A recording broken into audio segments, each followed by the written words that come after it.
right, I'd like to call to order the regular meeting of the Algonac Community Schools Board of Education on Monday, January 23rd at 7 p.m. Please rise for Pledge of Allegiance and a moment of silence. I pledge allegiance to the flag of the United States of America and to the republic for which it stands, one nation, under God, indivisible, with liberty and justice for all.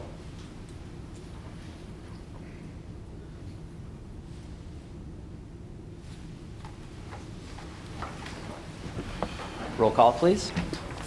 James Blick. Here. Bill Clark. Here. John Highstreet. Here. Nicole Emery. Here. Jennifer Baker here. William Brady. Here. Janice Pasco. Here. Mr. President, Thank you.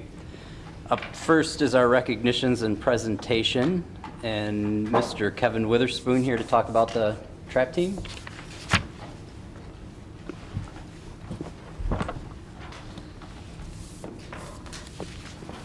So just wanted to say, I had a lot of outcry from kids talking about this trap team, and Mr. Witherspoon, actually it started about a year ago, the talk started. Mr. Witherspoon approached me again about it, and I'm not going to talk a whole lot because he and I sat down and met, and he had most of my questions answered before I even got the opportunity to answer any of them.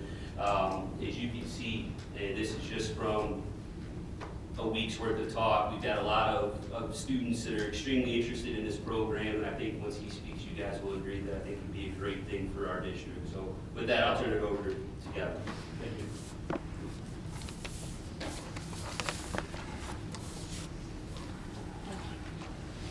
Thank you. Sir, Tom. No. Big songs.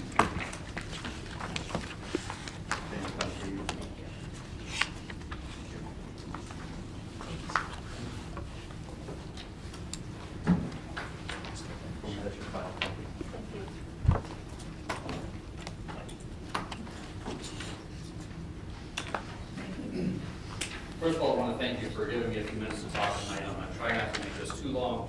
However, I do understand the importance of what we're talking about. When you say anything about a firearm or a gun and a kid, automatically hearts start to pound, sweat comes to the forehead, and for good reason. But when I saw how many kids wanted to pursue this and how much backing there is in the community, I didn't really have an option as to whether I wanted to move forward with it or not when I started looking into it. I started asking questions of people in the community, both the kids, the parents, and our business owners as to what they thought, and it was amazing how much support this had. So I decided to move forward with it. Before I start talking about the actual league itself, I want to tell you about a little bit about myself and where I'm coming from. On the back of the booklet, second to last page, I did put my resume there for you. Actually, it's the last page. I did put my resume there for you. I want you to understand that when I'm coming at something like this, I'm coming at it from a lot of different angles. My lifetime career is in law enforcement, but my passion is in teaching. And if you look at my resume, you're going to see that during my 25 years as a police officer in the city of Roseville, 10 of which I was a sergeant, my teaching career started back in 1990 when I became a reserve police officer for the city of Algonac. I was there for 5 years and then moved on to, as a certified officer for the city of Algonac and moved out to Roseville. Right away, I became an instructor. That's the type of person I am. When I learn something, I want to know more about it. I want to know the ins, the outs, what's going to happen if something goes sideways. And that's the way I pursue things. So if you look, you're going to see right up the top, just go down to the middle of the first page here, you're going to see that in 2015, I was promoted as a sergeant for the city of Roseville. When I retired in April of this last year, 2022, I ran 7 different things for the city of Roseville, all of which were high liability issues. Number 1, I was a patrol sergeant on the road, okay?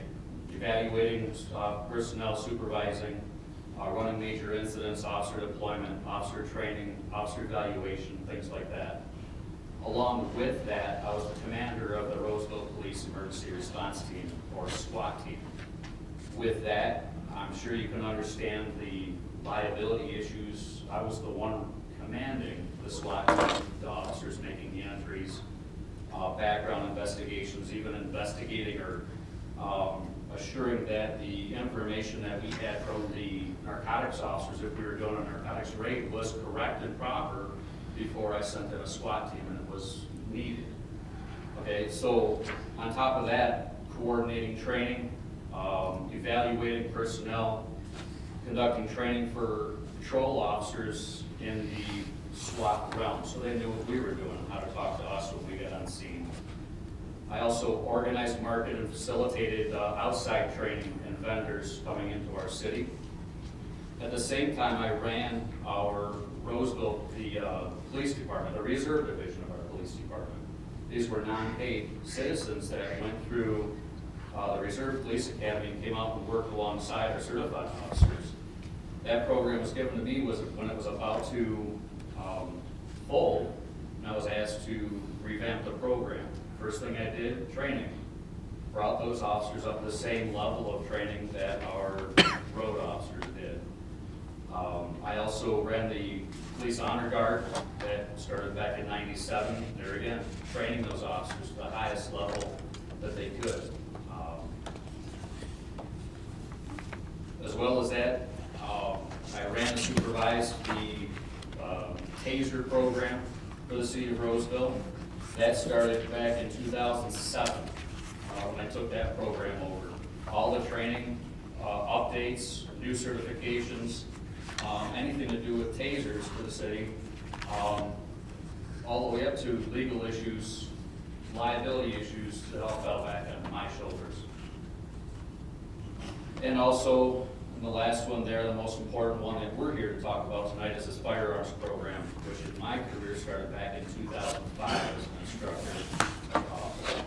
Pistol, rifle, shotgun, whether it be combat, simunitions,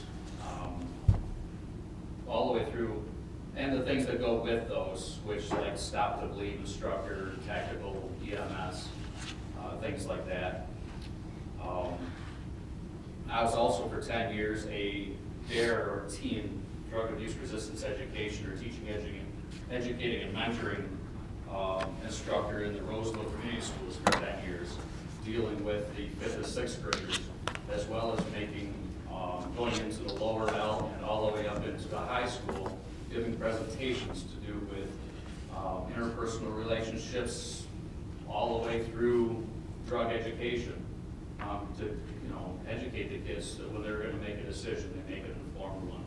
And that's what I'm here to help you do tonight, is to help you make an informed decision about this topic. A little more about myself as far as the local. I'm an assistant scoutmaster with the local Fairhaven Boy Scout Troop 252. I've been in the Cub Scout round, Boy Scout round for the last, I want to say 10 years. It'll be 8 years because they start when they're in first grade, so 8 years. I've also been a coach for the Algonac Little League for 10 years, 9 of those as the manager of the team. I've been a board member of the Algonac Little League as well as a past president of the Algonac Little League, which is the largest kids group outside of school in southern St. Clair County. So I have a little bit of background with the kids, and when I do my research, I try and make it thorough. So let's talk about this trap team. Well, we're going to call it a trap team. It's actually a clay target team. Trap is a kind of a misnomer. That is a type of clay target shooting. There are 5 different types of clay target shooting, and they are in your packet. What I'm going to do is I'm going to go over the information, and I'm not going to read this book to you. Okay? You're welcome. I'm not here to read it to you. I'm just going to highlight a few things that I know are the first top things on your mind, and a lot of people at home that are going to be seeing this and going, what are you thinking? I'm going to show you what we're thinking. So when we started talking about this, I got a hold of Chief Mike Coach from the Clay Township Police Department. They do that local hunter safety. I asked them, how many kids in the last few years have taken your hunter safety course? Trying to get an idea of, do people around here really want to go do a trap or a clay target lead type shooting? And what I found out was just in the last 2 years, over 70 youth have been trained in hunter safety right here in Clay Township. That to me is a high number for just 2 years. Nationwide, when I did a little bit of research through this league, I found out that just in 2021 and 22, 34 states out of our nation have this league. In those 34 states, there are 1,466 teams. In those teams, there are 43,009 athletes shooting in those teams. Okay, that's pretty big. I just got off the phone tonight, about 2 hours ago, with the president of the league, and found out that just in Michigan, they've added 71 teams since December. Okay? So it's pretty big. You do see that I have the law enforcement background to be able to do firearms. Unfortunately, that is meaningless in the civilian realm. So what I did was next weekend, I'm going to go take my certifications, I'm paying for them in my own pocket, to get the range officer certifications, range safety officer certifications, and the chief range safety officer, which means I'll be able to train our own people to be NRA certified range safety officers. That's what this means to me, that's what safety means to me. If you can imagine trying to teach kids, go try and teach a cop. They don't listen. I'm telling you. So we're getting the background, we're getting our certifications, everything we need to pursue this if you pass this motion tonight, this request. Looking at the letter on the second page, or the second page of your book, I had listed a lot of things here. I'm not going to read them all, but I want you to understand how this is assembled. So Michigan State High School Clay Target League is a member of the USA High School Clay Target League, okay? That High School Clay Target League is a division of the USA, the nationwide Clay Target League. And our Clay Target League would fall under their umbrella. What does that mean for us? It means $1 million of insurance for each one of our coaches, and also insurance for each one of our athletes through this league. This league is, well, at first I want you to understand, all of the safety bases, the basis for safety, school regulations, league policies and procedures, range regulations, and state and federal laws all apply to this league. There is no substitute for any of those policies. Your school policies, as well as our state laws, and the policies and procedures of this league are enacted, and each one of the athletes are held to those standards. In this league, there are 2 warnings if you violate any of these policies or procedures, meaning the league's policies and procedures, not the state laws or the school's zero weapons policy. If there will be no, it is a zero weapons policy for the school. No weapons come into the school, no weapons come near the school. Those shotguns would be at home. The student would leave school, go home, their parent or an adult transports them with the firearm to Birch Point Conservation Club, who I'm talking with to be our home league, or our home range, okay? So all those laws stay in effect.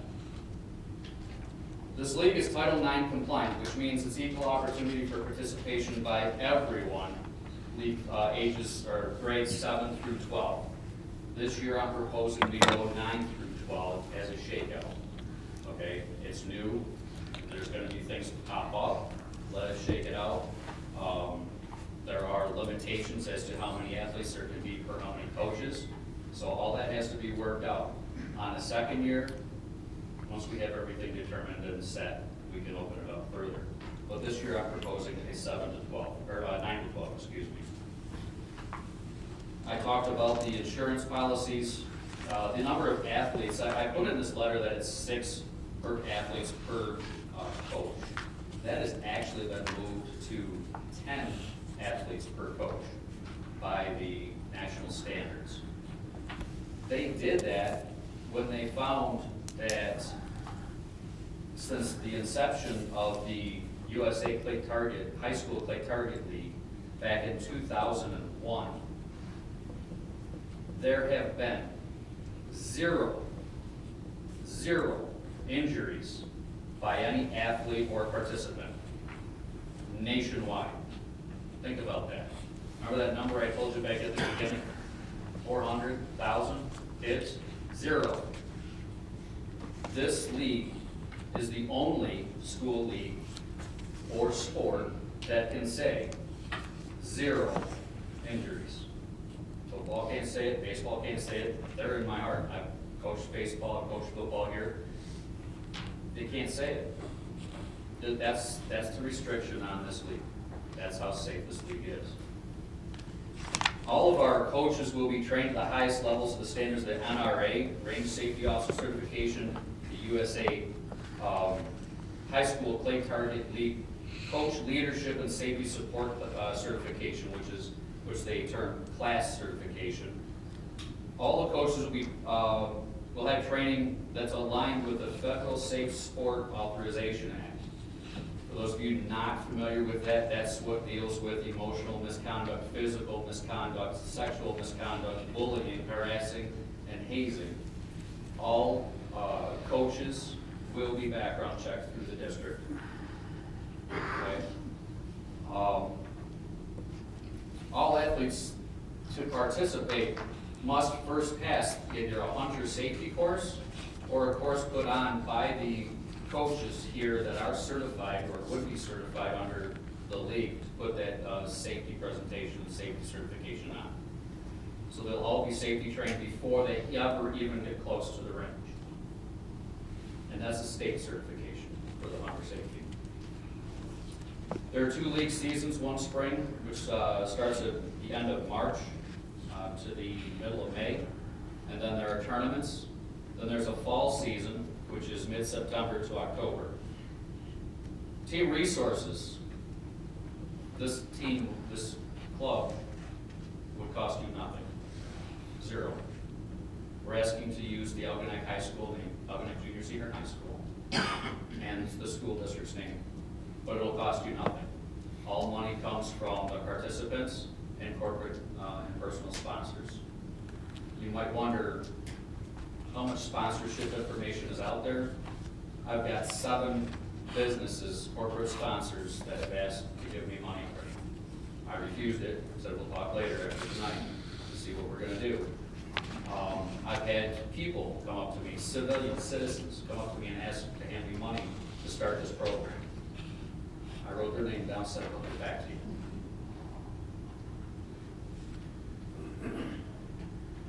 All firearms will be owned by the athlete's family, the home range of the team. At this time, it will not be team-owned. It could be in the future. I'm looking into that as a liability issue for the owner of that firearm. So that right now will be family-owned or range-owned. Okay? If we make it a team-owned, I have an attorney looking into if it's as easy as having somebody sign a hold harmless agreement that if you firearm under my name. What I'm understanding is if the team were to own a gun, an entity can't. The school can't own a gun. I am the president of the local FOP, the Fraternal Order of Police here in Algonac, and I brought it to them, did some research. I was thinking, well, maybe the FOP could own it. The FOP can't own it. So I did a little more research, and usually the head coach, his name is, or her name is on that firearm while they're there. And that's just transferred every time that head coach is replaced. So we're working that out.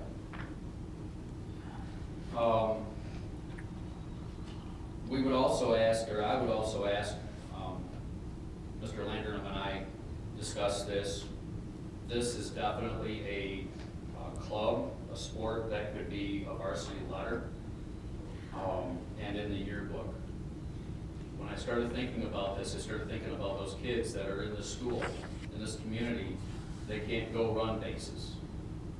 They can't go run up and down the football field or run track or cross country. There's a lot of other things they can do to earn a letter. However, this is absolutely one that is used nationwide as a letter in sport for the schools. So I'd like you to consider that if you adopt this. Other nice thing about this is there are college scholarships available. Right now, I found $31,000 worth of college scholarships that are available right now to participants in high school associated track team. Track. So, with that information, does anybody have any questions that we should discuss? Did I miss anything? What does the season look like? Is this a spring, a fall? Is it year-round? Is it? So, in anticipation of that question, if you turn about 3/4 of the way back in your little book there, you have the 2023 schedule. The registration opens up early February. At the end of March, registration closes, and the very next week the practices start, and then the competition starts. So there's 2 weeks of practice, 5 weeks of competition shooting, and then a fun day. And that's the season. So 9 weeks. Okay. And so it'd be, in this one, it would be April, May. And there's also a fall league for the kids or the students that are in sports. If we conflict with a sport, if I can't work around the sport, they can join in the fall, which is September and October. So during your season, how often would there be matches or whatever? So, let me explain that. That's an excellent question too. Yeah. So, the shooting can be up to 2 days a week, okay? But it can be one. There's what's called a round. A round is 25 clay pigeons are thrown 25 shots. There's 2 rounds per match. Okay, so 1 match a week. They shoot those. I take the scores, or the head coach would take the scores, enter them into the computer. That's how they're ranked statewide. We don't travel. We go to First Point to do all our shooting. There is state tournaments. And state tournaments would be out in Mason, Michigan. It's a 1 day. You're talking 11,000, excuse me, no, that's what he said, 11,000 kids that show up out there, participants, that shoot out in Mason, Michigan. They have 53 trap platforms out there, and they run all of their teams through for states. And if you compete well enough in states, you'll be invited to nationals. And nationals is held in Mason, Michigan, just south of Lansing. Would you be ready to start this season? Like, if we approve it, would you be able to Yes. get going this spring for the current 12th I feel very grade? confident that yes, with the discussions I've had with First Point, if you approve this tonight, next week I go to their board meeting, present this with them. I'm a member out there, and they have been very, very open to the idea. They do not host a high school team right now, and they are very excited to be able to do so. In case you're wondering if there's anybody else in this area that shoots, Anchor Bay, Marine City, St. Clair, Memphis, Armada are closest to other people. Is that any other in the BWAC? I don't know that. Armada. Okay. So we wouldn't be, so what they do is they put us into a division, just like they do in other sports, but it would be in line with what our team looks like. If we have 15 shooters, we have 40, we have 90, they line us up into the divisionals with those, or conferences they call them, and that's how we would be scored. So we'd be a different comp, we would not be a BWAC, like a BWAC schedule. it would be a completely different conference is what I'm taking. Correct. This is not an MSHAA. Is that what you're looking at? Well, that, Yeah, so it would be, again, like he was talking about, so our conference may be Armada, Marine City, Memphis, it would be schools that are, but again, we may have 40 shooters and they may have 5. And if Dakota has 40 shooters, we may be shooting against Dakota. You know, that's how they split it up, is based off of the numbers of teammate or, you know, shooters that you have. So again, it'd all be on how many we have, and they pair us up. and I saw there in the beginning, are we calling this a club? Or is this, because I'd rather see it as an actual varsity sport, or? Well, it's, the MHSAA considers it a club. Okay. So there is talks and movement to go, because you have to have so many teams, which sounds like if they're adding 71 more teams, eventually it could be an MHSAA sport. They talked about it at the MHSAA meetings because it's a fast-growing sport, but at this time, the state doesn't recognize it as a varsity sport. The state recognizes it as a club sport. And since you're discussing that I did discuss that tonight with the president of the Michigan Clay Target League. It is being looked at by MHSAA. They do not want to be sanctioned by MHSAA. They want to be recognized by them. The difference is corporate sponsors.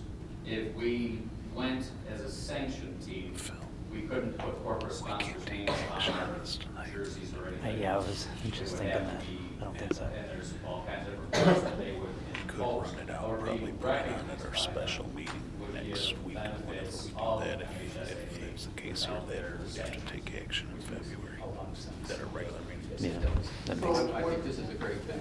This is tremendous. So when you talk about states and national and stuff, so do teams go to states or do individuals go to states, or is there some hybrid where there's some of both go to state or whatever tournaments? The answer to that is absolutely yes. So, I asked that tonight, how many kids, if we want to go to states, how many do I have to go to states? He said, send one. Well, if one wants to go to states, one goes to states. If you have 60 wants to go to states, 60 go to states. States is open to anybody. Nationals is where you rank in your open season, which is what this would be. So the state puts you in the nationals, but anybody can go to the state. Yeah, anybody can go to states, but this league, the regular season of the league puts you in the nationals. Okay. They take your averages, Yeah. and then they put the averages nationwide. And that's part of the traveling. We don't go to other places. We won't go to Anchor Bay's home range to shoot. We won't go to Marine City's home range. We shoot at our home range and enter the scores and are ranked appropriately. And speaking of numbers, just so you understand what you're seeing tonight, Mr. Landrum and I spoke Friday, and it was decided to come here and give this presentation today so that we could get moving on this for the spring league if you so determine. And I asked the kids, like my boys and a few of their friends, and word got out. And, this is just a fraction of the interest that we're seeing in our school. I was looking at a number of 15 participants, and Mr. Landrum opened my eyes. Somebody might have one or two more than that. In this area. Hey, Kevin, I know you have, you had mentioned there's got to be a certain coach to student ratio, is that correct? 1%.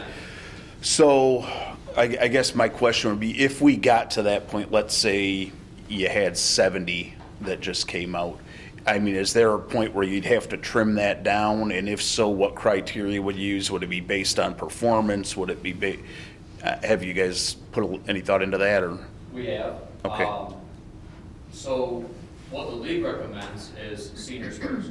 Okay, There are scholarships available, and being as such, give them the opportunity to go for the scholarships. Okay. Give them the opportunity to shoot in this league, and maybe even go on to a college through a scholarship into their trap leagues. Trap leagues are becoming even more popular in the colleges. Yep. So, yes. How many coaches do you think you have on hand at this time? Right now, I have 7 names on the list. Okay. So how many students how many have you crossed? And that's the unfortunate part, is that we really wanted, Mr. Landrum and I really wanted to come in here into the school during one of the seminar classes, I can't remember that name. So during a seminar, and just say, hey, anybody interested, want to learn more, come down to the auditorium or wherever, just so we could see what the interest is. Unfortunately, between Friday and tonight, we couldn't do that. So that's why we did this, just to get an idea of, just by word of mouth, how many boys and girls are we gonna get? And this is very, it tells the story to me. So if we have 70, because I know First Point's a pretty big place, they're gonna be able to accommodate our 70 without, ending up shooting in the dark. So actually, we're gonna shoot in the dark. They're a lit range. Oh, okay. We can shoot in the dark, and that was one of my fixes for, what do we do about baseball? Baseball practice is just about every day. Obviously, I'm gonna talk with the other coaches on how do I work around it. There are other fixes. I shoot more than once a day, or once a week. I have one team that I spoke with shoots their athletes on, as their athletes shoot on, as their athletes shoot on Sunday night, and the non-athletes and other sports shoot on Monday nights. So we can break it up. So you could have your whole weekly event happen like in 2 Different days, yes. And there are other spots in this local area. There's St. Clair Hunt Club. They're on my radar. If I need to split up in between multiple ranges, I have that ability. St. Clair Hunt Club has 3 trap ranges. Fort First Point has 3, and then we also just even have the state park where we can go up there if we had our own thrower to be able to set up and shoot at the state park. How much of a cost are you anticipating for your members? So it's a $35 registration fee. Right now, costs for ammunition are out of this world. I ballparked each athlete to cost probably around $450 per season, which will greatly be offset by the corporate sponsors that I'm hearing from. I'm hearing from corporate sponsors that are telling me, tell me what you need, and not even putting a number on it. Just tell me what you need.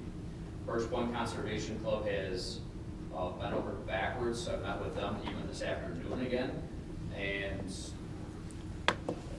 with the price that I got from them for supporting this league is 1/4 the price that the president of the trap league is paying in Ohio for his team.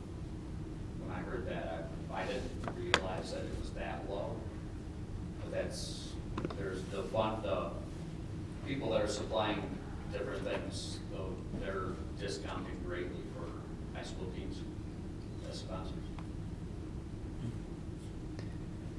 So, couple quick questions on timing. Al and I were sidebarring a little bit, and I think logistically we probably can't take action tonight to vote on it. The good news is we have a special meeting probably coming up in a week or so that we could add it in there, or we could vote it on it in our regular meeting of February, but that's late in February, right? So from your timing, how quickly do you need? Kevin, it's Perch Point meeting Proof. February 9th. Or 4th.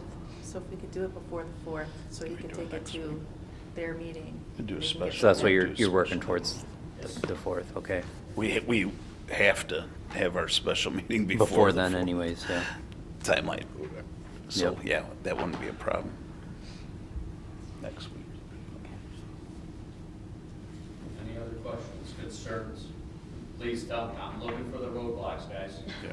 I really, as you can tell, I'm looking for the Yeah. roadblocks. Everybody I've talked to, and I asked them, give me your problems. Kevin, what we could do too is I'll put it out to the board and they could kind of massage the idea that if something comes up, I'll have them put a list together for me and I can just email you or call you directly. We could get together if there's anything further, if that makes sense for everybody. Please do, and I believe that any question you could possibly come up with is right here. Yep. This book, I read through it quite a few times. Paying attention to the small words, may, must, shall. The safety's there, the safety plans are there. In the event something does happen, there are safety plans in place. There are insurances in place through not only the league, but through Perch Point, obviously carry insurances. Believe me, when I look at something like this, I'm very liability conscious, being my previous career. I look at all angles, and I look forward to anybody, if you come up with something, please give it to me. If I don't have the answer, I'll get it. Well, I was heartened to see under athlete eligibility, a part about meeting the schools' eligibility requirements and so on and so forth. So that's covered. I mean, it's pretty much like any other club sport that we've had. You do have to be eligible to do it. So that means because that's a thing, you know. And there again, the numbers, even if I did call all the kids down during seminar, how many of those aren't going to be eligible for one reason or another? On top of not being eligible, what about scheduling, transportation? That's all things that the athlete has to work out, or we have to work out with them. Right, having a fire. I mean, you know. Absolutely. Yes. I think from a perspective of a community and young people, I think it's a great idea because that way it promotes respect and safety regarding firearms. And they are used for sport, you know. And it'll also get more kids to maybe sign up for some hunter safety classes and also get involved in their environment and DNR everything. That's a great statement too, and it brings back to mind that one of the recommendations is the Michigan State Hunter Safety Program. Chief Coach and I have spoken. He is willing to put on a hunter safety class between now and the time we need to register for any athlete that wants to and that doesn't have that training. If there's an issue where a family doesn't want the hunter safety course to be taken by the athlete, we can take care of that training through the league and their training certifications. And it, you know, even if the way I look at it is knowledge, kids are gonna come across firearms. They're going to. In my 33 years, I want you to sleep tonight, so I'm not gonna tell you the things I've seen in the last 33 years about kids finding firearms and what I've seen. And if that child had only known just the safety portion of that hunter safety or even the league's safety certifications, how those problems could have been avoided. Yeah. Well, thank you. Thanks for bringing it to us. Yeah. Thank you for setting the tone as well. It's serious. Awesome. For those of you who are here for the trap team discussion, you're welcome to grab some snacks if you want to jump out, or you're welcome to hang with us. We've got some more presentations and good stuff. So, here, yeah. All right. Thanks again.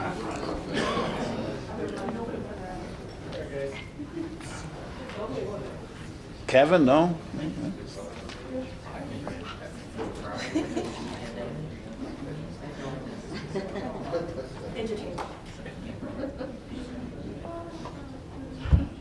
It's quite the group. All right. We ready to move along here? Yep. Moving along, we have our board recognition, item 3B. First up is Millside Elementary. Well, as always, we want to thank you guys for everything that you do. At Millside, we are dedicating a book to our library in your honor.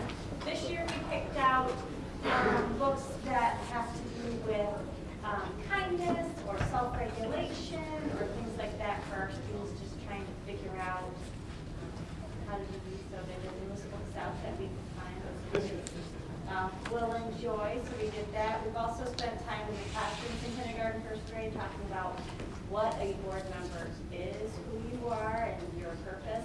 To them, you're there to give them a new playground, right? I mean, that's what I've heard a lot of the kids tell me, is that, you know, and I do want to let you know that is on track. We've got an email, it should be coming in the spring, so it sounds like at least they're telling me that. So, thank you again for everything that you do, and as always, you're welcome to stop by Hillside at any point. And how did Thank you you. know that one of my favorite brands is my purple one?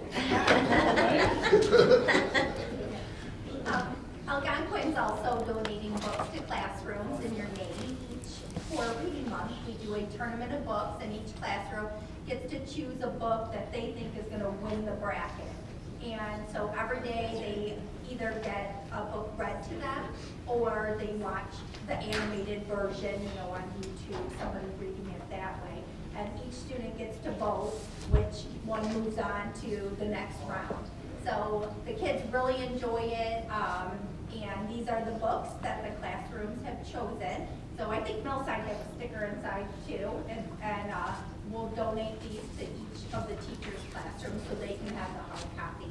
Then the winning book at the end gets some sort of celebration of their choice. So last year they chose popcorn and movie for the winners. Awesome. Thank you. And from the high school, first of all, I just want to say again, thank you for always, again, you're always very supportive of the school and the kids, and that's greatly appreciated.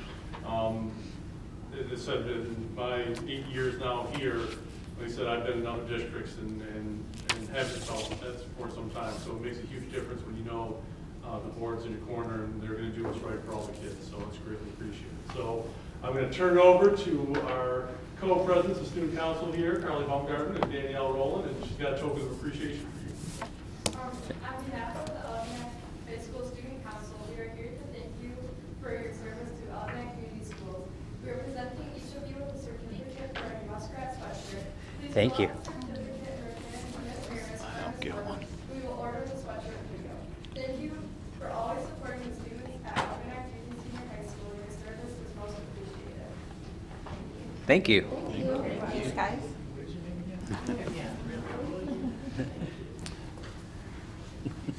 Thank you, ladies.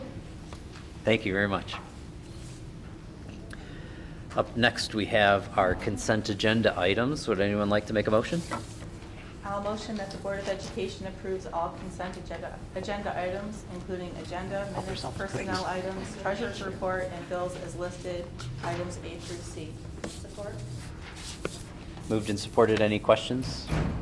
Comments? All right. All those in favor say aye. Aye. Aye. Any opposed? That passes.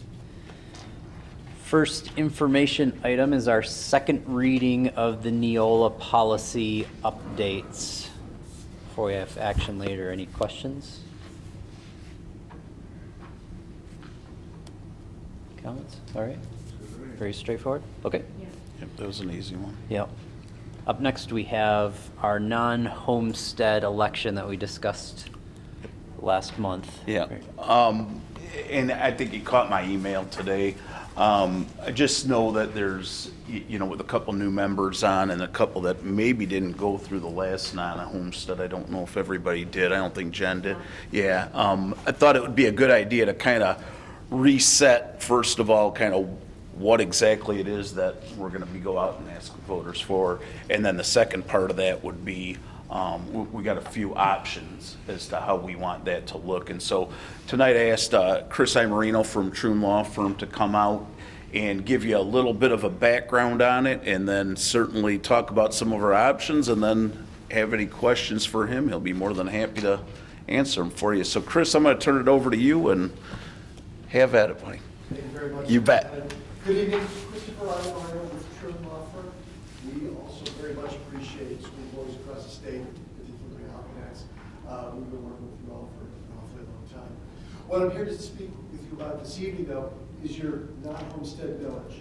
I'd like to give you just a real brief, village 101, particularly for those that might be a little bit newer to the board, This stuff is complicated for people that deal with it all the time. If this is something you only touch once in a while, it becomes even a little bit more tricky. So the way it works is your operating millage dovetails or teams up with your state aid. And together they form what is to generate your foundation allowance. Now the state aid presumes, it's calculated and determined, presuming that you levy 18 mills on your non-homestead properties. If you're not levying 18 mills, the state doesn't increase its contribution. So what it means is you're not getting your full foundation allowance. So in order to get that full foundation allowance, you need to levy 18 mills against your non-homestead properties. Now your non-homestead properties are, they exclude people's primary residences. What it applies to are second homes, vacation properties, industrial real property, commercial real property. Some of it applies to commercial personal property.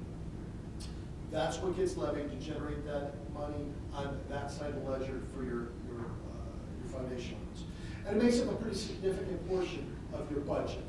Now, where you currently stand, you're currently not levying a full 18 mills. You've suffered what's called Headley erosion. It's named after the Headley Amendment that was passed back in 1979. But what it does is if property values increase above a certain level, your millage decreases. And so that impacts whether you're getting your full foundation allowance. So right now, you've been decreased down to 17.3113 mills. Originally, what was approved by the electors was actually a little bit more than 18 mills. You were originally voted back in 2020, 18.3524 mills. So you have lost in that period of time more than a full mill because of this heavy erosion factor. And so what we want to be considering, because your millage expires, the last levy that you have available is here in 2023. In 2024, the tank is empty. So we need to be thinking about two things. Do you want to restore what you've been eroded? And then what are we going to do beyond the 2023 levy? Because if you don't do something, then you have no local millage portion generated. So those are kind of the things that you need to think about as to what you want to do. As far as the local property tax, it makes up about $4.8 to $4.9 million worth of your budget. So if you don't do something, that's a very big hole. Basically, for us, that's about a quarter of our budget. Mm-hmm. Exactly. So the current one has been in place for about 4 years, 2020 through 2023, the 11 years. So you have some options. The first option is you do nothing, you let it expire, you don't replace it, and you have that 1 quarter hole in your budget. Not a great option, but it exists. The second option, renew exactly what you have right now, the 17.3113. Problem with that is, it doesn't get you the restoration, so you've got that hole in your foundation allowance.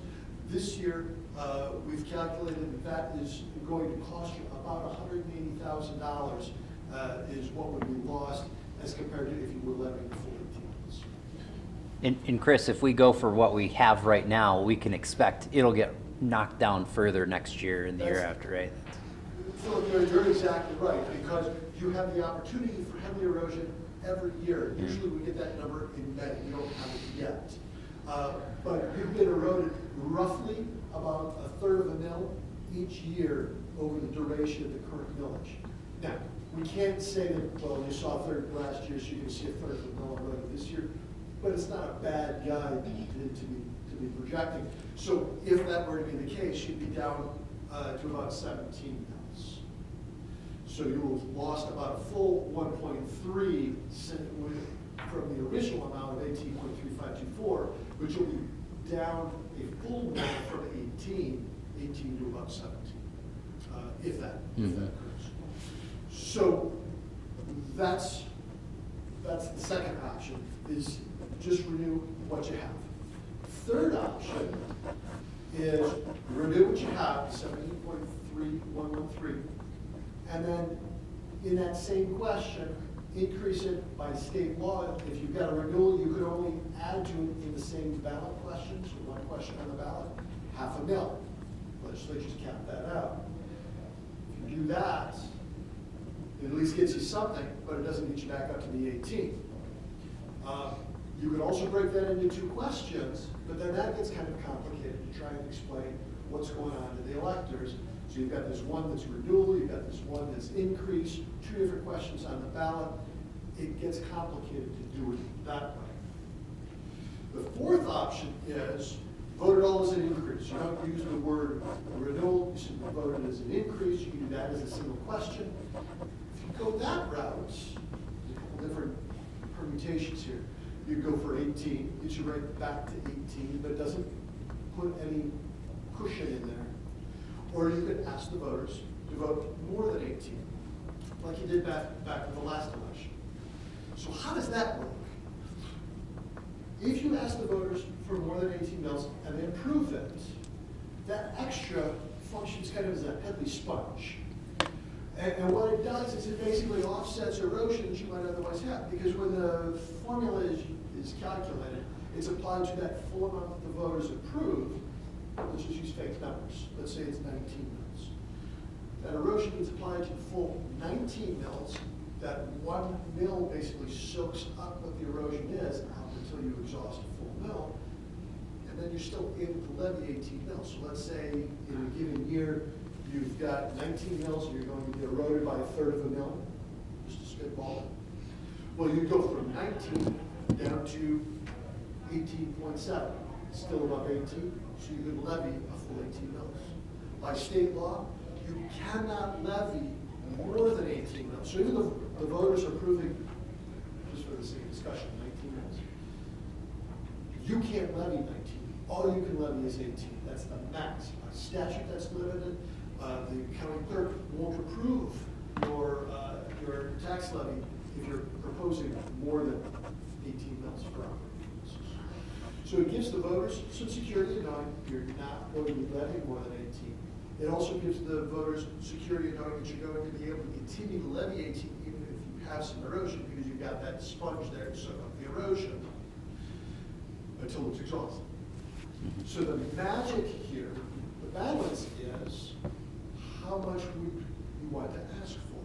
I've been using 19 as an example, but it doesn't have to be. It could be 18.5.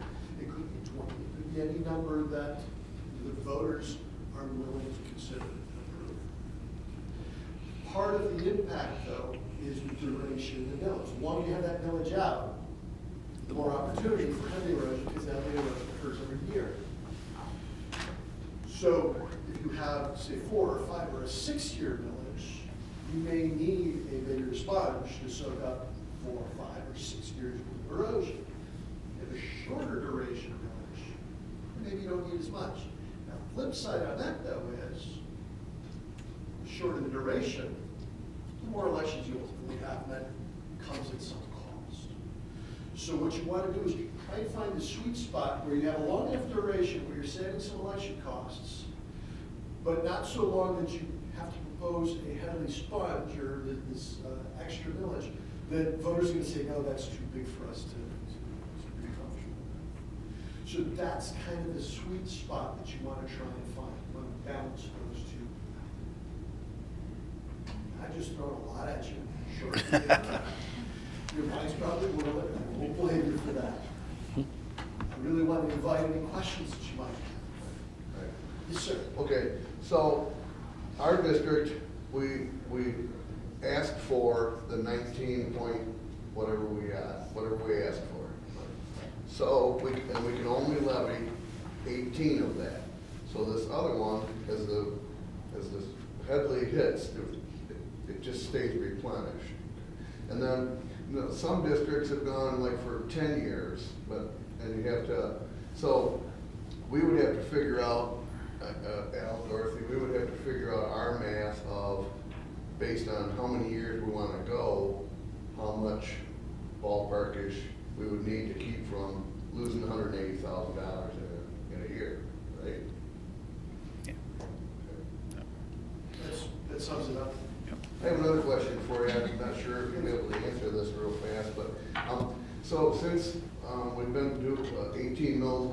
part of proposal A that started in '94.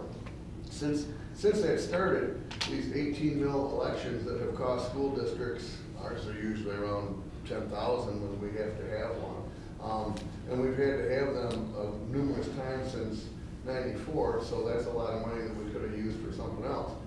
How many times has a district not been able to pass, since '94 ballpark issue, how many times has a district not been able to pass and only had their 6 mils guaranteed by the state? I'm not aware of whether that has happened to that level, partly because we strategize it and have backup elections, meaning that we don't wait until the very last election before you're completely out of millage. Like, for instance, your current millage doesn't expire, it expires with the 2023 levy. We're talking about this now so that you have a game plan. If your back is up against the wall, and I just had a district that had their renewal in November go down, but their back isn't up against the wall, they got the opportunity to come back and vote, and they will be voting at May. But if they had waited till their back was up against the wall, it could have been more of a crisis. Do you know if anyone in the legislature or somewhere in the state government or whatever is looking at not having to do these 18 mil things because they end up getting passed all the time anyway? I've heard that concept floated. I don't think I've ever seen legislation introduced. I just wondered if it was floating, Yeah, I've heard it discussed, but I don't know that I've ever seen legislation introduced. Which would probably need is some sort of constitutional amendment, basically fix the 18 mils in place. And I just haven't seen anybody propose that. But there's at least been discussion on it, because I've heard it. That's good. Other questions? I mean, do we have so Alan, Dorothy, like what are we recommending? I mean, we've looked at it from a lot of different angles. I mean, right now, you know, for us, it's a matter of, when you look at the money that we're letting slide away right now, you know, I mean, that $180,000 is a lot of money. You know, I mean, that does a whole bunch. So, you know, in my mind, we need to look at an increase at this point so we can build up that sponge. Now, the question becomes, if we are looking at an increase, are we asking for 19? Are we asking for 20? What is palatable for the community? The other part of that is, and Chris brings it up too, is the duration. So the last time we went 4 years, and 4 years sounds great because you only have to go and bother anyone to come and vote for another 4 years. The issue with that is the erosion takes place each year. So for us to stay above the 18 mil threshold, maybe we need to start looking at something like, I'll give the example, if we were gonna ask for a 1 mil increase to 19 mils and only do 3 years as opposed to 4 years. Let's say we lose a third each year. We'll probably scale back to right around 18, hopefully, which is where we wanna be anyway, because that's all we can levy. You know, it's, you could roll the dice and try to go out 4. We could cut back and play it real safe and try to go 2. But, you know, the issue with that is it feels like you're in the, you know, we're running this, we just got done with it. Do you know offhand how much it passed by last time voting? Yeah, last non-homestead, God, I want to say, it was closer, but I think you got it, Chris? I do. Okay, yep. There you go. Perfect. Candace right here. It passed 1,138 yes to 1,023 no. So That's real close. about 110, about 115 actually. That's a squeaker. Yep, and that was what, that was, This was voted May of 19, May 7th, Yeah. 19. That was yep. That was my And the right before political COVID. temperament is, you know, way more relaxed now, I'm sure. than Right. We had it fail once and then went back and did it again. That was quite a ways One back, time yeah. since I've been I do here. remember that. You know, so I mean, again, I will, you know, one of the reasons I brought you guys here today was to talk a little bit about that whole idea of, you know, what is it that you think we can pass? What should we be looking to do? You know, the bottom line is we've got a couple cracks at this before it expires, but the issue with that is, you know, if you didn't get it at one point, you know, you're talking about losing a quarter of your budget. That means, you know, that's not cutting a teacher. Understand, you know, if you're talking 4 million, you're talking transportation, cutting sports, all those things that can, you know, ultimately be doomed for your district, you know, that's what you're looking at. But that's, you know, at some point, it's out of our control. Obviously, it's something that we have to ask our voters for, and, you know. And so last time we did 4 years. 4 years. And what mill did we ask for? 19 point something? 18.3524, which I believe was basically the original what was existing at that moment. in Oh, okay. time. Because there was a what we call a Headley, no, I'm sorry. You were, I'm not sure how we came to that number last time. I was thinking that it was something else. Yeah. But anyway, it was 18.3524 was the number that was used last time. And And now you're going to be down to likely 17 Yeah. at the end of the 4-year cycle. So it's roughly that 1/3 of a million. so we aimed a little low. So- But we've also seen some substantial property value growth in the last couple of Mhm. years that if you looked at the window before 2020, it wasn't quite as aggressive then. And if property value growth slows, Headley is less of a factor, That is right? absolutely right, exactly right. Yeah. Yes. So part of it is that also is what's going to happen with property values. Do they continue to decline? Do they start to taper? Do they start to tail off? Mhm. I wish I knew that. If I knew that, I would. Hey. Val, when did we pass the sinking fund? That was in what year? 2020? It was voted in 18. It was voted in 18? And it runs from 2018 through 27. 27. It was originally voted. It's been I've been voted a doing this bit as that well. You're down to, I think, 1.8 if I remember numbers on it. That's also been voted. Again, from yeah, 1.8787 as of May of last year. I'm just wondering, is this because we did the sinking fund? Yep. We got that passed, and then a year later, we're passing this, which sometimes without being informed, because a lot of people, well, wait a minute, we just gave you all this money. What do you need all this money for again? Right. And that's, I think, the key, because Yeah. I'm way back person. I don't know anybody here remember when we didn't have, just after I graduated, we didn't have any sports. And Yeah. I remember we sold all the buses one time, and that's, Yep. people don't see that, but I don't know how we. Yeah. they Well, get the information thing out, that yeah. this is separate entities here. Yeah, well, and I think you know, part of the idea when we went for 4 years too was that whole thing of, because sometimes people aren't looking at exactly what it is that we're asking. Yes. So they said, didn't you just ask me 2 years ago? Didn't you just, and we did that every 2 years Yeah. for a long time. And so the idea was if we went to 40 years, you know, at this point, the last thing that they voted on was this 4 years ago, basically.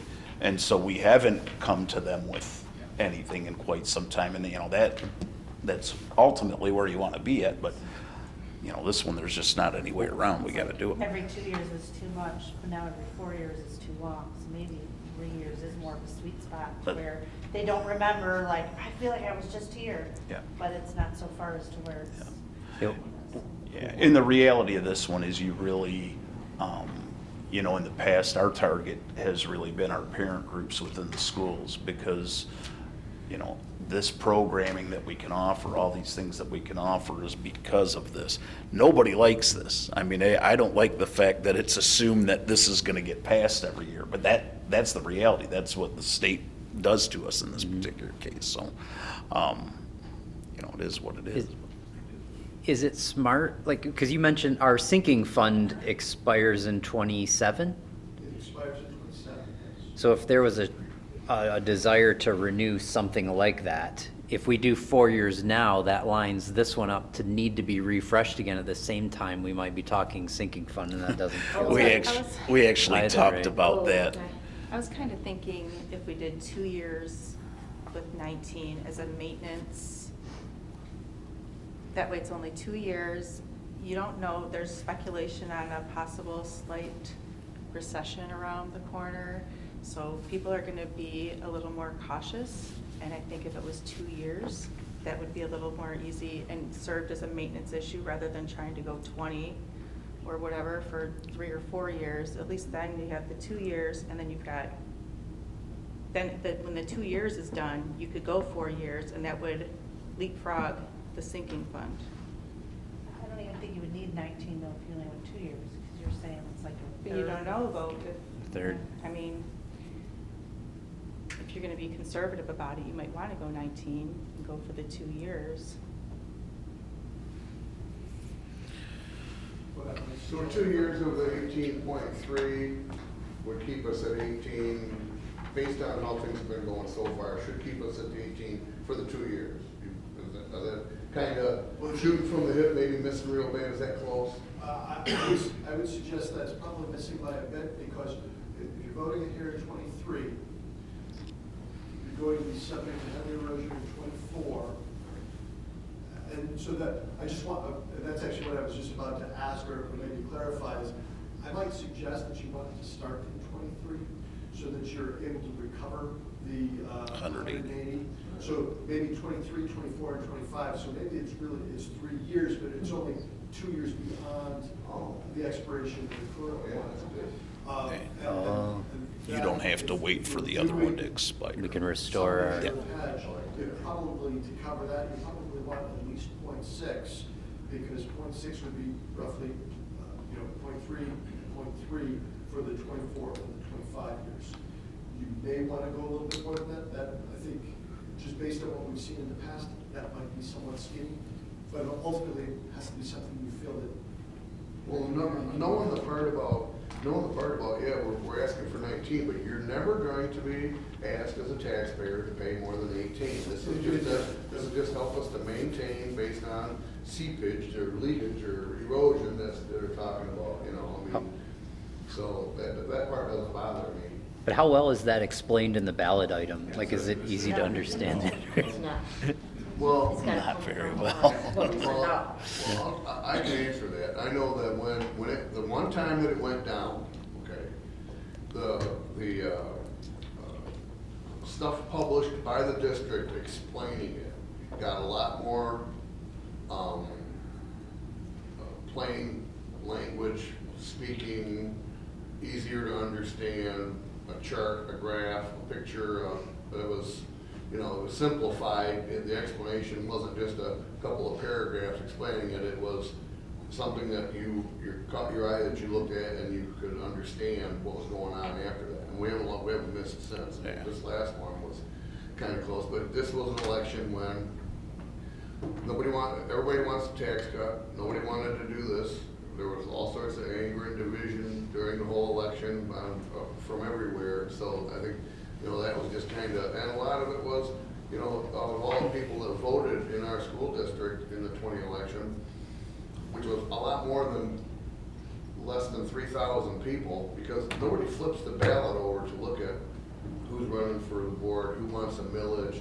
The only proposal a lot of people vote on is the one that they're angry about, that they want to make sure and vote no on that one, or yes on that one.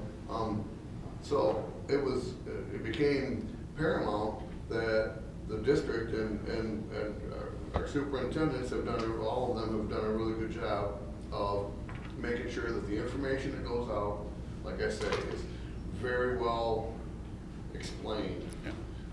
And in that one, I mean, still the phone calls that I get are from, and I mean, it was very surprising because you get quite a few of them on that topic, and a lot of them were just, so I don't own a business and I don't own, is this going to affect my taxes at all? The answer to that is no, it is not. It is not. So your taxes are not raised any way, shape, or form. It is for secondary homes, it's for business properties, but it is not for. I know that. Yeah, and like I said, you can put it out there, I mean, as, kind of as black and white as possible. I don't think that everybody gets to that point of it.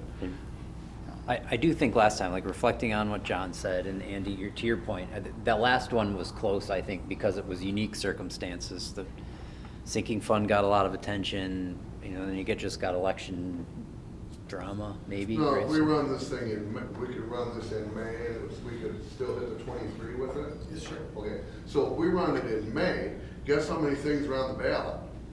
One. This is the time to do it, straight while the iron's hot. Do 3 years and don't shortchange 3 ourselves. years, and have it be, like Chris said, 23, 24, 25, I don't know what it means. So it's, when we say 3 years, it's just Re- breaking up this year. Yeah. So it's really only 2 years, but it's kind of Two after this. juicing us up for this year. Two in a piece. Okay. Yeah. But But this, it will identify in the ballot lines, it will be stated as 3 years. Because we want it to count for 23, so that you can recover here in 23. So will it say like expires in, It'll say it'll say something along the lines of, for 3 years, 23, 24, and 25, comma inclusive, close comma, and then go on. So it will actually identify. so we'll have to get a renewal again, 2025. 25, you would probably want to vote again, so that your back isn't up against the wall. Because with 25, it means you're levying 25, the tank is empty in 26. And if I could just add on something that was just being discussed, the district does have the authority and the ability to put out informational campaign materials that can help explain some of the points that you all are talking about here, to try and help advise your community how this works. That is permissible under the Campaign Finance Act. It's not a problem. and doing it now in May, so it hits this year, saves us from losing that 180. Right. Al could use the money, right? Right. It would. Anything else for Chris? What is And, our timeline, like what do we have to do? well, here's what we would, so that's one of the reasons we need to get back together next week. We have to file by February 4th or 7th. February 7th, 4 p.m. You Yep. have the deadline of getting it to your county clerk. You can get it in advance of that, so if you have a special meeting next week, Right. we discussed earlier, that satisfies the election law requirements. So we could put it on as an action item and vote on it next Monday if everyone can make Monday. We could do it at 6 if that works for everyone. Okay. Monday, the 30th? And what I'll do is I'll also, based on any feedback I get, we could also do the shooting club on that too. Yeah, that'd be good too. Anything else for Chris? Thank you. Thank you, Mr. Yeah. Emery, Thank you for appreciate breaking it. Thank you. Oh, absolutely, I appreciate the opportunity. If there are other questions, please let Alan know, and I can do my best to make sure that you all get answered. Thanks again. Thank you. Very good. Thank you. Yeah. Thank you, You sir. too. You too. Get a cookie there, Chris, on the way out. Try it, be shape of Thank you. Thank you. All right, administrative reports. Mr. Melrose. Yep, at the high school here, we just finished our winter NWA testing this past Friday was our last day, so we've got those completed. Leading into this week, obviously, we have our finals starting Wednesday, so we have 3 half days. So Wednesday is first and second hour, Thursday's third and fourth, and Friday's fifth and sixth. And obviously, the new semester begins next Monday. This Friday, a big wrestling match at Richmond against Richmond. Our wrestlers are currently 28-1, and whoever wins that match will win the BWAC, so it's a big match here to come out this Friday. And also coming up here, we have our middle school winter celebration. We're going to be doing a movie night. It's going to be in the middle school cafeteria, so we have the information out already for the kids and the announcements. And then also that same week, actually that Saturday, we're going to have our high school snow coming dance. So that'll be just in the Ox Gym. What date is that? It's the Saturday, the 11th. Oh. Thank you. Great, thank you. Mrs. Lestage? So at Algonquin, our progress monitoring is nearly complete. week, and a lot of our intervention groups have been readjusted. We're celebrating some good growth and brainstorming on what to do on some of our slow-moving data areas and grade levels. Mr. McCary and Mrs. Sapienza have continued to do the Muskrat Fitness Club. We're up to 27 kids this time, and you know, we lost some, but we also gained some. So it's nice that they're continuing to reopen it, so kids, you know, who may have had a sport in the fall now are joining. So that's been fun to watch them. We also have a 6th grade basketball team that's been practicing and doing really well, and they seem pretty serious, so that's nice to see that also. Coming up, do you want to get the PTO stuff? That's whatever you want. PTO is keeping us very busy. We have daddy-daughter dance coming up this coming weekend. We run the book fair during the dance and the week, and then next Saturday is mother-son dodgeball, and we just pull in huge numbers of people for both daddy-daughter and mother-son. So this will be a big week for us. Mrs. Soltaire is bringing back the talent show February 24th, so we're starting to plan for that. And also there's a Glow Dash coming up. We're going to be launching it later this month, but the actual Glow Dash fundraiser will end on St. Patrick's Day. So our students put out information to families, and it's just a pledge of money to the PTO to help support all the events and the field trip busing, and you know, they donated a weight rack to our new weight room. They bought the bikes for Dave LeCarey to help the little ones learn how to ride bikes. So they're really making a lot of very large purchases for both schools, and you know, and also supporting the high school weight room because they know our kids are going to be there pretty quickly too. Yeah. Thank you. Mrs. Sanders? Well, today was the first real snow that we've had, so it was a fun day for the little ones out there. Lots of fun times out there. I updated you, we got an email from the playground company saying that it looks like we're on schedule for the new playground to come in the spring. So I don't have current dates yet, but that was at least exciting that we weren't forgotten. It's a long process, so excited about that. Kindergarten roundup dates are April 27th and 28th this year. The health department will be down to help our families get all of that together as well. We also have mobile dentists coming back out to both schools here in the spring for following up on any dental work that students need and cleanings. We have quite a few families that take advantage of that program here in this area, so I just kind of wanted to bring that up in case you weren't aware of that. Both elementary schools have professional development this week on Wednesday. We have Laura Chambliss coming down from RESET to do some math and science stuff with our elementary staff. Looking forward to that. Second marking period ends on Friday, so report cards will be going out next week. The elementary we send them home on Friday. I believe the secondary mails them home. The 6th grade get mailed home as well? Yeah. So that'll be going out next week.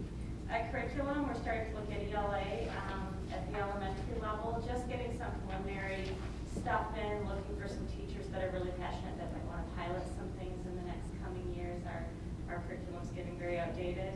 High schools looking at math resources still, kind of pulling those in and taking a look at what's there. They're also looking at some IB history resources, so lots of things going on everywhere. It's the heart of the year right now, so we've got lots of learning in the next few months. We don't have as many days off, so it's a nice chunk of time. Reading testing in kindergarten, 1st grade will start to happen in February, benchmarking, so for our winter and spring reading conferences with parents of kids that are struggling. We've also just finished our testing cycle and are rearranging our groups as well, so a lot going on. Cool. Thank you. Is Dana here? No. I did. Yep. Oh, Dana today. Board reports. I just have a quick one. Yes, sir. Thursday, I went to my first student council meeting as a board member liaison person. I was very well received.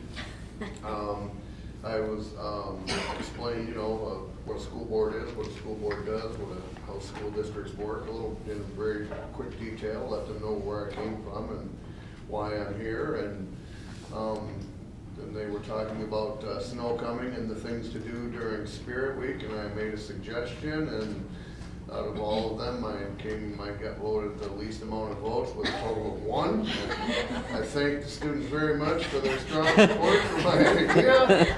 And yeah, so and it was fun. It was a great group of kids. Nobody had any questions when I got done talking, so that was pretty nice. And, I mean, for them, and then because everybody kind of like it's right after school, and they're chomping at the bit to get out of here, So. And Mrs. Landrum said, and by the way, before you leave, there's some thank you notes over there everybody's supposed to sign that I wasn't supposed to know about, but I did. So that was these. So that was then there. Yeah. So that was pretty cool. Very nice time. Very nice time. I enjoyed myself. Bill, do you plan on, we're gonna do that every month? Is that like a rotating schedule, or what was the time for that? It is pretty well wide open. Okay. So I think, Do you have a schedule out that we can however, sign up for, or? I can create a schedule. Did you learn anything from Michelle at all? Expectation? They're glad to know that they're being listened to, and somebody's here to hear any concerns or questions or ideas that they have, and to see the things that they do and have them understand the things that we do. And I liked it. I'd like to continue. I'd like to do it more too. So, and I'm retired, so I can be there on Thursday afternoons. Well, and I think to your point, I remember when I asked her, she didn't have a set schedule, and that got me away from schedule. But what if we'd like to engage and do this monthly, we can create a schedule and get it socialized, and anyone who's interested in, drop your names in, and then we can make it available to Michelle to, as you schedule meetings, go down the list of. And I don't think it necessarily would have to be limited to just one person. I mean, That's a good point. I think the idea is, and say, say what we're going to say. Like, what I tried to do was explain what I was going to explain in a short order, and then open it to answers or questions. That's always been my style of presenting things. Is that way you're getting the information that you want, and not listening to me talk about something that you might not certainly care about. So it doesn't matter. Yeah. Okay. Well, I'll socialize a sheet by month. We can sign up for months, and then we can get it back to Michelle. Cool. And then Janice, you had something, right? I just want to let everybody know that once a month I go to Lansing for the Government Relations Committee with MASB. So I passed around to everybody this form. Last time we met for hours going over priorities to be presented to the new regime in Lansing. So we were able to whittle it down to, I think, 7 or 8 priorities over 23 and 24, so that when our lobbyists from MASB go and talk to people, they can put these as our high points of things we'd like accomplished sooner rather than later. I wanted you guys all to have it as well, because Kevin Hertel is our new representative, and it's for the Senate. He's going to be, for education, he's going to be on the Appropriations Committee and also the Pre-K to 12 subcommittee. So he's somebody that we can really reach out to and get to know. So that's all things to keep an eye on. One of the things on here is looking to get rid of the 3rd grade reading intention. So the first meeting for the representatives is going to be on the 31st, and that will be talked about immediately. So that's kind of a good thing to keep an eye on. One thing that was brought up that might be an issue with that is that has a lot to do with pupil counts. So they're kind of talking about, but there's nothing in stone about it, but kind of switching to a possible rolling pupil count, which would be an average of the count over 3 years. And that would be probably one way to alleviate it. Now, that could be harmful to people with growing districts and helpful to people with declining districts. So the idea is that if you had it over 3 years rolling, it might kind of balance things out. Gives you a little bit. more consistency when you're looking at your Yeah. budget anyway. So that's to look at. And then the next thing, down the way, April 19th is the behind the scenes at the Capitol for school board members. And that's a really good event because you can go down to Lansing, you can talk to representatives for our district if they're there. And I have a feeling that Hertel being on both, appropriations and the pre-K to 12, that we have a good chance of him being around, so. What is it called? April 19th. Okay. There's some virtual thing too they have coming up, isn't there? That's this Yeah. week, this Thursday. Okay. They have a virtual. It's like a 12 to 1, I think. They also opened up a new wing in the Capitol too, so you'd be able to go tour that too on video. So, that's all I got. Cool, thank you. Anything else? Yeah, did everyone get the email about the St. Clair County School Board meeting on February 23rd? Yep. It's for all of us, and then we'll have the 1 hour dinner and meeting, and then anyone who wants to go. February 23rd. We should have gotten an email last week, I think, and it's just an invite, so I think you click, I already clicked on it. Comes It's from really- Chris Murphy. Yeah, Chris Yep, Murphy. yep. Email from Chris Murphy. I think I set a record and I've already registered. Yep, I already registered. I think last year we had everyone I think everybody there. I did. think we're the only district that was represented by the whole group, They so. do a nice dinner too, the culinary. Yeah, the culinary students prepare the dinner. Yeah, they'll cook for you up there, and then they'll do a little open house tour of the tech program, Yep. which is pretty cool too, so. Very good. That was it. Okay, anything else? All right, Mr. Latos? A couple things for you. I thank you again for allowing me to go to the state conference last week in Kalamazoo. Those conference really, the value on those, I mean, it's just so, it's a way to step away and kind of look at where you're at and look at, so we had several people from the county that were there, but about 300 superintendents from the state attended. It's generally not quite as amped up as the beginning of the school year one that they do in the fall, because generally that's kind of a, getting going things. Now everyone's kind of in this, a lot of what we talked about and what Janice presented to you tonight, discussion on all these topics, obviously, but some really good sessions, real good keynote speaker that just talked about, the importance of what you do and you as a board and our staff in general, and just a motivational kind of thing. And so it was well worth the time. It's tough to be out of the district for a few days because when you come back, nobody did your work while you were gone. But at the same point, no, it was well worth it. So appreciate going to that. One of the things that we talked about last year, and I do want to bring it to you again. So the rates at our child care right now are probably the lowest in the county at this point, and it's the gap's actually widened. And we've always talked about, my philosophy's always been, I don't want to be at the top end of that, because I think our community needs that as a service. I've never saw that as a way for us to make money, but if we could break even on it, or right around even, I always thought that's a win for us and a win for the community. But the last few, we haven't raised the prices in quite a few years now. Costs are going up, wages are going up, everything's going up. And so what I'd like to do is, I sat down with the girls next door and said, give me what your thoughts would be on where we would still be on that low end in the county, but something where, yes, we can, pay the bills a little bit easier.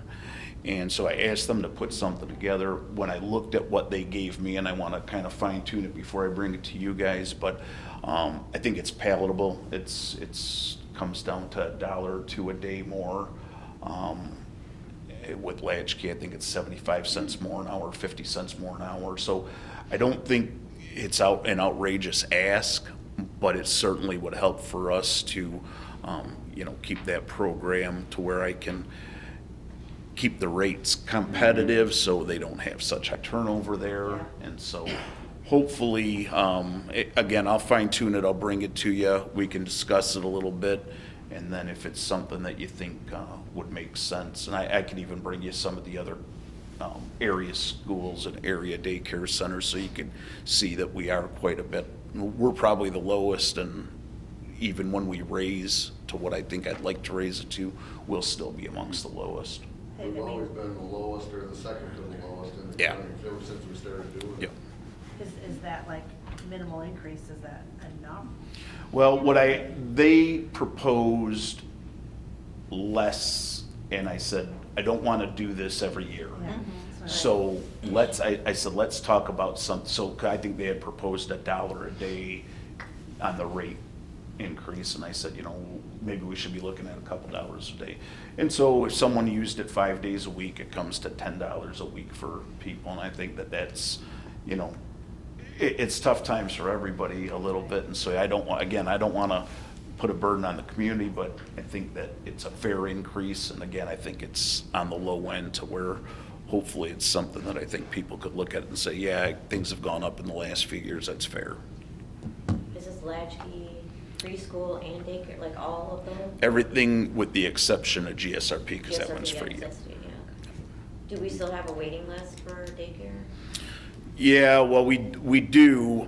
They are actually looking at, and the waiting list is because of the amount of rooms that we can open up with the staff. Right. However, they are looking at opening up at least maybe one more room, if not two.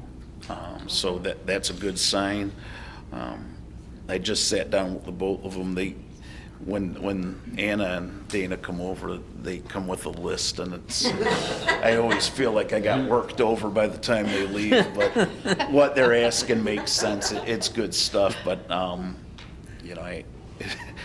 it's like anything. They have wants and needs over there, and, we've got the building looking good over there now, and, it's so, I'm hoping that it's continues in that direction.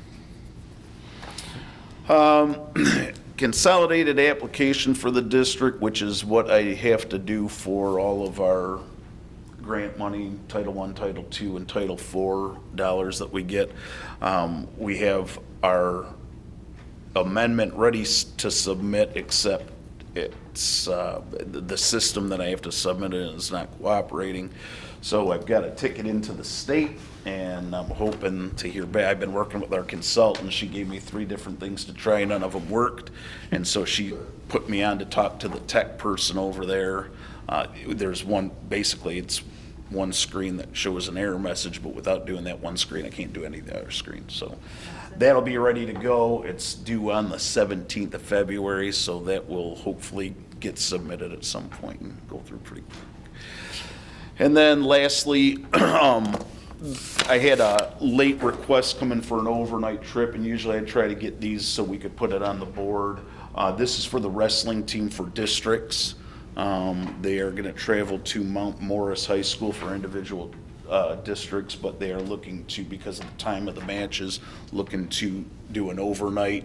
So again, usually I have this on here for action. I figure at very least I'll use this information item so you know that that's the plan, that they're going to go there and do an overnight. And that's all I got. All right, thank you. Any visitor requests? No.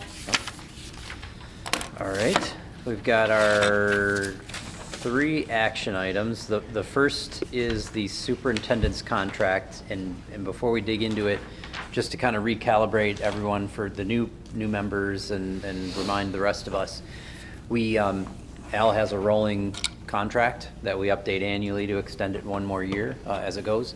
We do it in concert with his performance evaluation.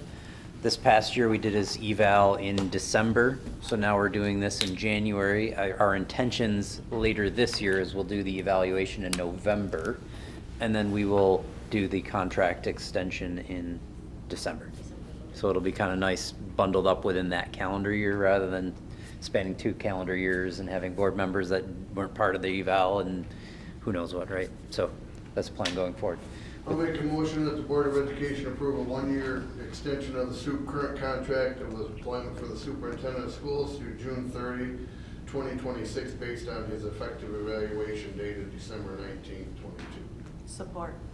Moved and supported. Any comments, questions? Nice job. Yeah. Thank you. Good. All those in favor say aye. Aye. Any opposed? If that passes. Thank you. Thank you. Up next is our Neola policy updates that we had our second reading on tonight. Would anyone like to make a motion? Make a motion that the Board of Education approve the Neola Policy Updates, Volume 37, Number 1, as presented. A list of the updates will be attached to the meeting minutes. Support? Moved and supported. Any questions, comments? All right, hearing none. All those in favor say aye. Aye. Any opposed? And that passes as well. And last but not least is our Millside Mechanical Systems Upgrade and Security Entry bid that we talked about. Would anyone like to make a motion? A motion, I'll request the board approval to award the Millside Elementary School to Thumb Cooling and Heating LLC in the amount of $1,300,000. Support? Moved and supported. Any questions? Again, trying, just Yep. being new. Yep. And kind of going, I was kind of reading, going through all the Yep. bids a little bit, which was, Yeah. how do we come to, I said there was a company that says, we recommend this. Yep. So our recommendation came from Hendricks, who we hire as our construction manager. And so he helped, Evan and him come together and help write the bids. And then that goes out, there's the public bid session that goes out, and we wait to get bids. We were pretty nervous about this one. And it sounds crazy to say, but in the world of heating and cooling and the grand scheme of things, apparently 1.3 million is not a big number. So sometimes bidding on some of these projects, we have a tough time getting bids. And just right now with the labor shortage, people are afraid to bid on stuff. There's the timeline of when we're looking to get this done by. Evan, anything you want to add a little bit about our process and how we landed there? Because they don't want to bid out too soon or too late, because first of all, they're worried about getting their material, and then they're worried about the cost of labor. Those things work against each other. So for us just to get this equipment in, then have the labor there and be paying them that amount that they bid 4 or 6 months earlier is a difficult thing to do. So construction is just kind of starting to come back. We were worried about actually being able to get this material in the building, put it in. We've secured dates on all that. We feel comfortable that we'll be able to get it done during the summer. So they're just, it's a very influx kind of time to do these sort of bids. And like Al said, I mean, it's a lot of money to us, but when you're looking at some of the other construction projects that are going on, $1 million is nothing when it comes to heating and cooling. So it was kind of a big difference there. There, in the bids, yeah, there was a few incomplete bids. Because Brenner or something went, well, 160,000 or something. Mm-hmm. You get that, because, and again, you know, they're throwing money out there. It's like, well, we'll see if we'll get it. We don't really need it. yeah. So we throw a $5 in it, or you got, you know, somebody comes in too low, then you're worried, all right, what'd you miss, or, you know, what's going on? And that's why we have Hendricks help us with these projects, because he's in that business, and he knows what to look through, and he's vetted all these contractors that we hire. It might be helpful, because I think we probably all read the same doc, and when Chip gave the explanation, he just said, we recommend this one. Then it was that simple, like maybe adding a couple lines or something that might say, we ruled out these other ones due to Yes. this, Incomplete and that's all we're bid or- missing, Yep. right, yeah. Yep. That would be so helpful. Yep. Why we picked this one. Yeah, because- and on these things, you know, too, in the future, you know, I mean, because we're gonna have some bigger projects, you know, when you look down the road, we know that the high school parking lot, for example, is gonna be over $1 million project, and that's probably on the horizon for next summer. And so on a bid like that too, I don't think Chip would have any problem coming down if we had multiple bids and kind of explain this is how we landed on this one and, you know, be able to go through that for you too, and that I might mean, be helpful. especially when he's not going with the lowest bid. Right. Then he should have a better explanation Yep. as to why. 'cause They people- were the lowest bid when you look at the combined totals. Well, I mean, there was There was bid projects, so one's an electrical, one's an HVAC. Electrical guys don't typically bid on HVAC, so the lowest bid was for the electrical portion. But Thumb was the lowest bidder on the electrical, because Thumb's electrical side of it was $80,000. So they bid on just one part of it. Yeah. It's because I mean, they have hard like to break this, it down. S&D Mechanical Services, 1.2 million, so, you know what I mean? Right. No, and that. Close, but one was smaller, so. Mhm. Yep, and I just, so you guys know, I will make sure on those when we get you a little bit more of an explanation on when they're, you know, when there's a partial bid or whatever, so you Yeah. guys It's understand. not They're going obvious, for the yeah. lowest Yep. one, like Yep. Why we did, Like you yep, said, if they're not apples yep, bids, let us know that that's why, you know, sometimes we don't understand. Yeah, Yeah. right, yeah. makes sense to me. Yeah. How often is this where you brought in outside, I take this as an outside entity coming in? Yep. Evaluating Yeah. these things and how often done? Well, generally, so what we've done, since we had the sinking fund passed and we entered into agreement with Hendricks as a construction manager, it's kind of a unique arrangement because sometimes they demand that they have every bit of every construction project you do. We do have smaller projects, so on things like, for example, on technology, you know, Evan's got a good grip on technology. It's not something that we would bring in a construction manager for. Some of the smaller projects, to avoid having to pay a CM to come in, we've done a lot of those bids on our own. Something like this that's, you know, when you're talking about a mechanical side and, you know, engineers coming, you know, that's way beyond our scope, and that's why we go to the construction manager. So, John, in the last few years, we've used them on our bigger ones. We've used them on our roofing projects. You know, those are $1 million. He'll be part of the, you know, obviously the parking lot stuff. So, you know, on the bigger ones, we use them. On the smaller ones, that when we're doing just, you know, a smaller number or smaller volume, we'll do it. He's been really good with us also since we ever hired him. We hired him when we went to a 2-campus district to make modifications to stuff in some of the buildings. And so, which was a huge job. Some of the small ones, we can and have called him and said, hey, you know, and he'll answer questions. I mean, he's been very helpful in between jobs where we're not paying him, just helping us out along the way too, because he knows when we have a big one, well, Yep. and, you know. Yeah, Thank you. Yeah. thanks. Good question. Yeah. All right, all those in favor say aye. Aye. Any opposed? All right, that passes. Motion to adjourn. Support? All those in favor say aye. Aye. Any opposed? All right, have a great night.